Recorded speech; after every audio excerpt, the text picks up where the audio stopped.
Hi guys, this is Donna with Love Rocks, and we have got another gnome for Easter. So let's sit down and start working on this little guy. First, I want to say thank you very, very much to all of you who have subscribed to our channel. We really appreciate all of your support. I love seeing the comments, and I really enjoy knowing that people are watching them and they're enjoying them, whether it's for entertainment or if it's for learning. It doesn't matter to me. I really enjoy the fact that people enjoy watching them. So if you subscribe, of course, you will be the first one notified that a new video's come out. The second thing is when you subscribe, it helps us in the algorithm to push our video out to more people. So there is some definite advantages to getting those subscriptions. And the third thing is when you subscribe and comment, then I can pull your names out and put them in the drawing for the rock. And every rock that I do a video on, with a very, very teeny tiny exception, I do give away in a drawing. So let's get started on this one. One of the things that everybody has asked for is to be able to watch the sketching. I freehand 90% of my stuff. And so here it is. This is the freehand sketch of it. If you don't feel comfortable with it, pause this and then go in, take a picture, put it on your app, and transfer it onto your rock that way. But this one actually came from several different pictures, or several different, I guess, things. I've started looking at stuffed gnomes. So there's a lot of companies out there that you can buy a stuffed gnome from. And if you find stuffed gnomes, they will show you pictures of about 3 views most of the time. Being able to see that from 3 different perspectives is really nice, because then you can see all of the divots and the areas that the light's shining on, all of the highlighted areas. You can see all of the bends and crooks and creases. Anything that is going to have a shadow, you can see it. Like, it's very, very, very precise if you're looking at a real object. If you're taking it off of somebody else's stuff, say a painting or something like that, you're taking it for granted that they put the highlights in the right places, that they put the shadows in the right places, that they put all of the creases in where they should be. You're taking that for granted. Whereas if you have a stuffed animal, it can't lie to you. It is right there. So I really enjoy looking at those. Now, the other thing is, I very seldom find what I want, because I have something in my head that I want to paint, but I very seldom find it in one object. With this, I found the hat, which is absolutely adorable. It's a felt hat, and I found it on one stuffed gnome, and I found the carrot on a different stuffed gnome.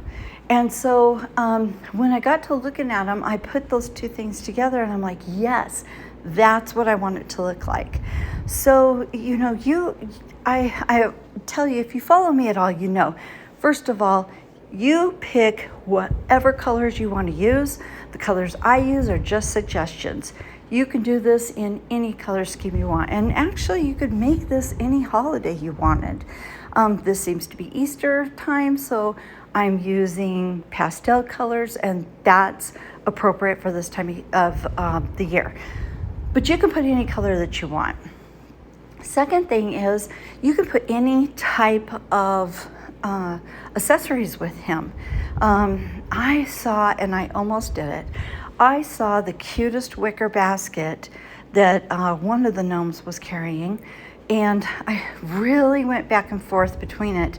But the wicker basket was so cute, and I wanted to do so much detail on it. It would have taken away from the hat. You have to be careful having 2 dominant focal points in your pictures. Like, you have to be kind of careful about that. It'll feel uncomfortable when you're looking at it, because without thought, your eye is going to be trying to go from one to the other, one to the other. Whereas if you have one dominating focal point and everything else supports it and just brings your eye back to that focal point, then it feels very comfortable, it feels very peaceful, and all of that's being done without you even knowing it. That's just how our heads put things together with our eyes. They take things that are chaotic and they bring them into a very organized type of peaceful area, and that is what you're looking for. You're looking for that dominant thing, whatever you want to have the most detail, that you want everybody to catch their eye on, and then you want everything else to really, I mean, you want it to look nice and cute and stuff, but you want it to bring that eyeball back to that focal point. So anyways, those were the items I put on there. It wasn't real balanced, and I wanted to put something down on the ground, so that's why I put the Easter eggs down on the ground. They're small, they don't take away from the picture, they're not big and boisterous like my last bunny was, because I really, again, did not want to take anything away from my hat. So, on this hat, I decided to put the ears coming through the top of it, the velvet there along the top edge. And just remember when you're doing those ears, well, this hat as well, that you don't want any defined straight edges. The hat's felt, it's soft, it's fluffy, it's got all that unevenness of a very fluffy hat. So don't put any defined dark lines. Now, you do have to put some edges.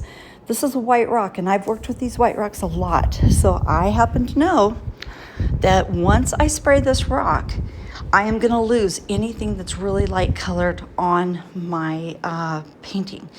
But I did want to keep with the pastels. So you have to prepare for that by putting a little bit more shading on anything that's going to be lying on that rock. Hence the reason that I went a little darker on the shading with the hat. And you can see that. Make sure you shade around those edges, up underneath the brim where it's going to go over the nose. And definitely you're going to shade where that big bump is, because when you shade back behind there, it is going to give you that illusion that it is folded. And that's the dark areas underneath the brim or underneath the base of that hat. So once you get in that shading, or get in that base color, that's when you're really going to start hitting your shades. The other thing I did was I did really put some light colors in there. Again, right now with pastels, I'm going to say it, I'm just trying to keep the integrity of my pastels as much as possible. So I did use some white to show the lightness of where that light's going to hit the top of that felt hat. And then just blend, of course. And if you want that hat to look like it's tucked, you can really get some dark in there over that nose. I wanted it to look like the nose was kind of pushing it up. Now, if you want to make it look like the hat is behind the nose, the only thing you do different is you put in your hat, you let your hat dry completely dry, and then what you're going to do is you are going to put in that nose, laying the top of it over any portion of the hat that it needs to lay over in order for that nose to be the perfect oval shape. And when you do that, shade it like you normally would, but you're going to go back in and you're going to add a little bit of shading to the sides of the hat where the nose is pushing on it, and it will appear that that nose is sitting in front of that hat brim. Definitely something to play with if you decide you want to do some different things and just see how it looks. It will give your gnome's face a little different look. It'll give it a little different personality, and definitely it changes your hat. No matter what hat you're using, it'll change that hat so that it's just a little bit different. So again, if you follow me at all, I pretty much do the same thing with my gnomes. Each time you want to get your focal point, which is in this case the hat. You want to get that done, and you want to let that set aside and dry and do its own thing. Just let it be while you're working on some of the rest of this. You're going to make sure that you get the arms and the gloves in. You're going to want to make sure that you get his shoes in. And anything that the hair might touch. Any place that beard's going to touch, you're going to want to put in. If you're going to put laces on the shoes, get the laces in. If you're going to put, I don't know, a tunic in, like on a little girl gnome, you're going to want to put that tunic in. At least along the bottom and on the sides. If you're going to want to put any accessories in, like next to the gnome that the hair is going to swoosh across and touch, get that in. And you're going to want to do everything to it that you're going to do up to completion on those pieces. So this is what I mean. On the arms, you're going to want to put the shading. You're going to want to put the highlights. You're going to want to put in any defined areas. Like this one touches some white area on the left-hand side. And so I'm going to want to make sure that I have a nice, not a crisp line, but a nice darkened area along there where it's going to touch that white rock, because that light blue, I really lose that light blue when I spray these rocks. I only know that because I've done it. So you'll have to get used to the rocks that you're using so that you know ahead of time. And the thing is, I've made enough mistakes that I now know how those rocks react to different colors. Also, I want this gnome to really have some dark shadows on that nose. Now, here's why. Do you see the top of the brim of the hat? I have made it almost white. I've made it so light colored. The sun, the light, the whatever is shining on him is coming from up there. And as it's coming down, in order to make that nose look like it is truly laying under that hat, I need to have some dark areas. The other thing is I need to have some really light areas on the spot on his nose that's sticking out. And that right there is how you get that. You really have to put those dark colors in there. And it sometimes it feels a little bit intimidating when you're doing that. But I promise you, take the time to practice those points of doing these gnomes, and you will have some fantastic pictures. And just as you're painting them, think about it. Think about what is laying where. You know, is that nose under the rim? Is the brim? Is it laying up against the brim? Is it laying outside of the brim and the brim is behind it? Just think about that and then shade accordingly. And again, if you have a stuffed project, you know, a gnome that's stuffed that you can look at, squint your eyes so you're not seeing all the detail of the stuffed animal. But what you're seeing is those lights and those darks. You're seeing those areas that the light is really hitting and the areas that the light is not hitting. That's going to help you more than anything as you're going through this. Now you'll see with his arms, you want to make sure, I kind of went back and forth on these arms because I felt like one was too thin. Make sure that you get them as appropriately proportioned, well proportioned as possible. It's really easy to make that left one thin because the right-hand side, or the left-hand side, I'm sorry, you've got so much going on over there.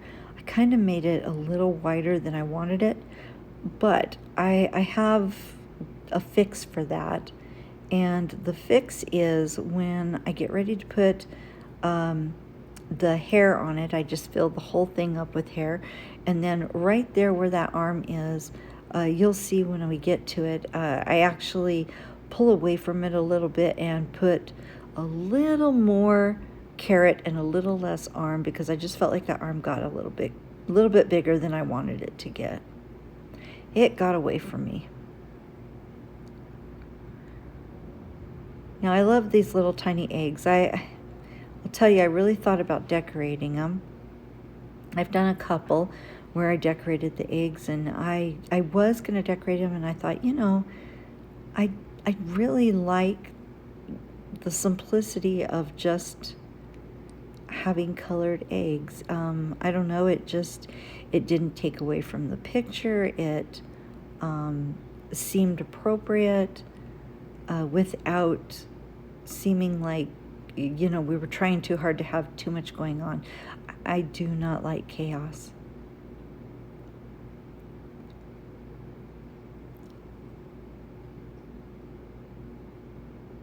And I actually went back and forth on the size of these eggs.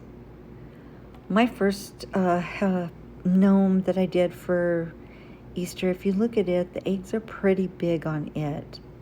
And this one I definitely, I made that mental decision to keep these small. I needed them for fillers. That was about it. Now he's going to have a lot of white in his beard, or lighter colors, I guess. So I did go with a light gray for the underneath of his beard. And, you got to do that. You've got to put some sort of undercolor before you start working on that beard. I'm telling you right now, it's too difficult to get all of the beard colors in there perfectly covering all of that area. But if you have the same color in there that you're working on the beard, it just looks like it's hair laying underneath those specific pieces that you're painting in wisps. So put in that color. And I did tend to put this little guy's beard a little bit lighter than normal. Now I'm going to show you a little trick with the beard. You're going to take your palette, you're going to put black, then separate, you're going to put white, and then separate from that, you're going to mix the black and white to make a medium gray. I didn't want a real dark gray. I just wanted kind of a medium gray. Okay, so if you look at this, you've got 3 colors. Now you're going to take your lining brush and you're going to run it through the black, and then you're going to run it through the white. And see how fast I went right there? And now you're going to start putting in the wisps of hair. So here's what you're doing. When you have a lining brush, there might be, I don't know, I'm looking at my brush, maybe 20 little hairs in that lining brush. And I've got mine down as small as I can get it without, oh, there might be 30. Without allowing it to be so thin that when you put paint on it, it just falls over and it doesn't hold the paint. So I've got it down about as small as I can get it. But I wanted hair-like wisps for my gnomes. So what you do is when you run it through the black and the white, you have now put two colors on that very, very tiny brush. So when you lay it onto your rock, you split the amount of area that's going to have a color in half. That might be hard to understand, but when you look at it, when you actually load your brush with the black and then the white and you just run it straight through, you now cut that size that your brush is in half, because half of it is putting in a white wisp, half of it's putting in a black wisp. So because of that, your wisps, your little pieces of hair, are even smaller than they would be normally, and you're using a pretty small lining brush to begin with. That is the best way to put your beards in. Seems difficult, but let me tell you, it's not. You just, and don't try to be all methodical about it. Literally, run it through real fast through the black, run it through real fast with the white. That's all you have to do, and then start laying it on. I've talked about beards before with you guys. Make sure that you have a fairly thin consistency in your paints when you're doing beards, or you won't get that hair-like wisp at the end of your strokes. Okay, now you're going to let that beard completely dry before you start this next part. Once it's dry, you're going to put those gloves back in with the pink, and you're going to put the top of the carrot in with the orange. Now this would be, what are we doing? This is the second layer, because you've got your beard as the first layer, and then, well, actually it's the third layer, because you put a glove down, then you put your beard on top of the glove, and now you're putting the glove back on top of the beard. But look at how precise you got those gloves, and it's because you had them in there before and you could see through the beard where they were at. So if you feel like you can place them without any problems and you can place them exactly where they need to be, you don't have to do that step. I like to do that step so I don't lose where they're supposed to go. Don't forget, you're going to want to highlight and shade that carrot just like everything else.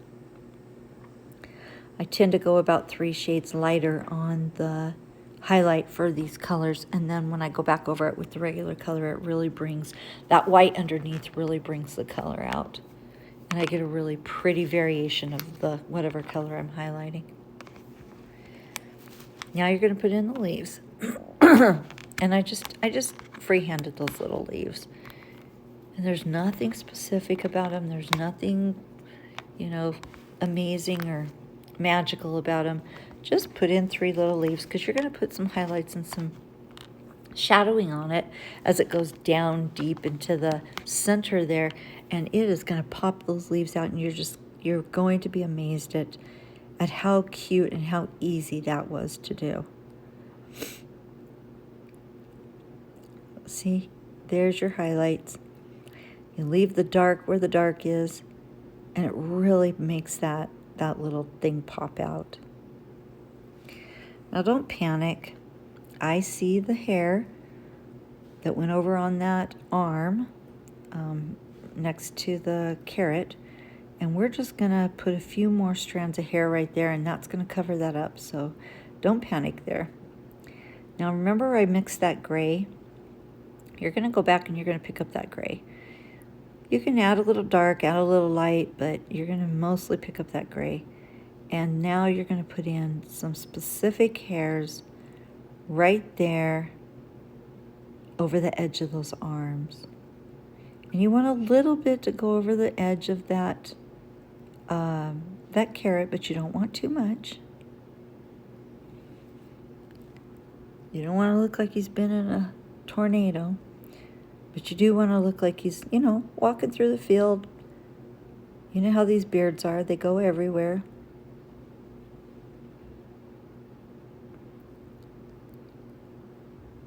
Also, if you follow me, you know that I go beard crazy sometimes. So I really have to stop myself once in a while and not let myself get too much beard. It seems to be the one thing I enjoy doing. Okay, then you're going to go back and you're just going to start touching up any places that you needed to touch up on, as well as adding a little bit of grass right there for those eggs. You don't want those eggs rolling around, so get your grass in and then just do a little bit of touch up. Really think this little guy turned out good. Just wanted to add a little bit of dark right there in the middle of that top of the carrot. Didn't want to lose that.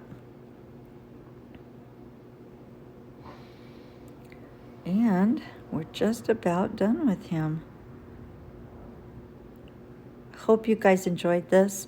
I love doing this one. I hope we get a chance to do another one real soon. Have a great week, and please make sure that you're painting and hiding those rocks. Have a good one. Bye, guys.